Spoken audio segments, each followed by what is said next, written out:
Hi friends, welcome to Jeevitha சஹாம். இன்னைக்கு நம்ம வீடியோவில் ரொம்பவே சூப்பரான டேஸ்டியான வெஜிடபிள் குருமா தாங்க எப்படி செய்யலான்னு பார்க்க போகிறோம். இந்த குருமா ரொம்பவே ஈஸியாக செஞ்சிடலாம். சப்பாத்தி, பூரி, இடியாப்பம், பரோட்டாக்கெலாம் ரொம்பவே சூப்பராக இருக்கும். வாங்க எப்படி செய்யலான்னு பார்க்கலாம். இப்போ குருமா செய்கிறதுக்கு ஒரு கடாய் வச்சுட்டு ஸ்டவ் ஆன் பண்ணிக்கலாம். கடாய் நல்லா சூடானதும் 3 ஸ்பூன் எண்ணெய் சேர்த்துக்கலாங்க. எண்ணெய் நல்லா சூடானதும் 1/2 ஸ்பூன் சோம்பு சேர்த்துக்கலாம்.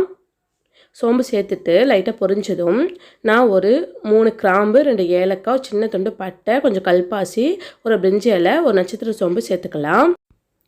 இது கூடவே 2 பெரிய வெங்காயம் கட் பண்ணி சேர்த்துக்கலாங்க. லைட்டாக வதங்கினதும் 2 மீடியம் சைஸ் தக்காளி பொடியாக கட் பண்ணி சேர்த்துக்கலாம். சேர்த்துட்டு நல்லா வதக்கி விட்டுக்கலாம். ஒரு பாதி அளவு வதங்கினதும் ஒரு 2 ஸ்பூன் இஞ்சி பூண்டு பேஸ்ட்டு சேர்த்துக்கலாம். சேர்த்துட்டு நல்லா வதக்கி விட்டுக்கலாங்க. நல்லா அந்த பச்சை வாசனைலாம் போகும்போது நல்லா வதக்கி விட்டுக்கலாம். நல்லா வதங்கினதும் நம்ம காய்கறிகள் சேர்த்துக்க போகிறோம். நான் ஒரு 10 பீன்ஸ், 2 கேரட், 2 உருளைக்கிழங்கு இது மாதிரி பொடியாக கட் பண்ணி சேர்த்துருக்கேங்க. நமக்கு கூடவே நம்ம பட்டாணி, காலிஃப்ளவர் எல்லாமே சேர்த்துக்கலாம். நல்லா சேர்த்துட்டு நல்லா வதக்கி விட்டுக்கலாங்க. இப்போது கிரேவிக்கு தேவையான உப்பு சேர்த்துக்கலாங்க.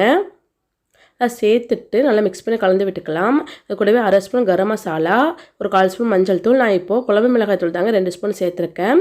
குழம்பு மிளகாய் தூளுக்கு பதில் 1 ஸ்பூன் மிளகாய் தூள், 2 ஸ்பூன் மல்லித்தூள், 1/4 ஸ்பூன் ஜீரகத்தூள் நம்ம சேர்த்துக்கலாம். நல்லா வதக்கி விட்டாச்சுங்க. இப்போது காய்கறிகள் தேவையான தண்ணி நம்ம சேர்த்துட்டு வேக வைக்க போகிறோம். காய்கறிகள் நல்லா மூழ்கு மாதிரி நல்லா தண்ணி சேர்த்துட்டு நம்ம வேக விட்டுக்கலாம். ஒரு மூடி போட்டு நல்லா ஒரு 10 நிமிஷம் நல்லா வேக விட்டுக்கலாங்க.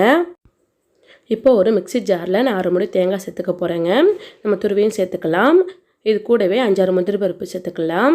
1 ஸ்பூன் சோம்பு, 1 ஸ்பூன் கசகசா சேர்த்து நல்லா நைஸாக அரைச்சி எடுத்துகிட்டு வந்துக்கலாங்க. இப்போ நல்லா நைஸாக அரைச்சாச்சுங்க.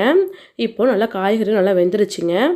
இப்போ அதில் நம்ம அரைச்ச தேங்காய் பேஸ்ட்டு நம்ம சேர்த்துக்க போகிறோம். இப்போ நம்ம சேர்த்துக்கலாம். சேர்த்தாச்சுங்க. இது கூடவே நம்ம தண்ணி சேர்த்துக்கலாங்க. தண்ணி சேர்த்தாச்சு. தேவையான அளவு தண்ணி சேர்த்துட்டு நல்லா மிக்ஸ் பண்ணி கலந்து விட்டுக்கலாம். இப்போது இது நல்லா கொதி வரட்டும். இப்போ நல்லா ஒரு 5 நிமிஷத்துக்கு நல்லா கொதிச்சிருச்சுங்க. இப்போ அது கூட நான் ஒரு சின்ன கிளாஸில் 1/2 கிளாஸ் பால் சேர்த்துருக்காங்க. இது காய்ச்சி ஆற வச்ச பால் நம்ம சேர்த்துக்கலாம். நம்ம பால் சேர்க்கும்போது நல்லா டேஸ்ட்டாக இருக்கும். நல்லா சேர்த்துட்டு ரொம்ப நேரம் கொதிக்க வேணாம், ஒரு 2 நிமிஷம் மட்டும் இருந்தால் போதும், ஒரு மீடியமான ஃப்ளேமில். இப்போது கடைசியாக நான் பொடியை கட் பண்ண கொத்தமல்லி ஒரு கைப்பிடி அளவுக்கு சேர்த்துருக்கேங்க.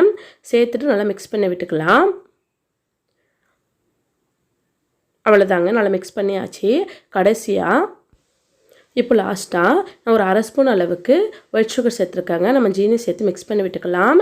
நம்ம ஜீனி சேர்க்கக்குள்ள லைட்டாக அந்த ஸ்வீட்னஸ் இருக்கும், ரொம்ப டேஸ்ட்டாக இருக்கும். அவ்வளோதாங்க, நமக்கு குருமா ரெடி ஆகிடுச்சு. இப்போ வேற ஒரு பாத்திரத்தில் நம்ம மாற்றிக்கலாம். இதே மாதிரி நம்ம செய்யக்குள்ள குருமா ரொம்பவே டேஸ்ட்டாக இருக்கும். அது ஹோட்டலில் செய்கிற மாதிரியே இருக்கும். இதே மாதிரி நீங்களும் செஞ்சு பாருங்கள். ரொம்ப டேஸ்ட்டாக இருக்கும். சப்பாத்தி, பூரி, இடியாப்பம், பரோட்டாக்கெலாம் ரொம்ப சூப்பராக இருக்கும். இதே போல் நீங்களும் செஞ்சு பாருங்கள். இந்த வீடியோ பிடிச்சிருந்தா மறக்காமல் ஜீவிதா சகம் சேனலை சப்ஸ்கிரைப் பண்ணிக்கோங்க. லைக் பண்ணுங்கள், ஷேர் பண்ணுங்கள், கமெண்ட் பண்ணுங்கள். தேங்க்யூ.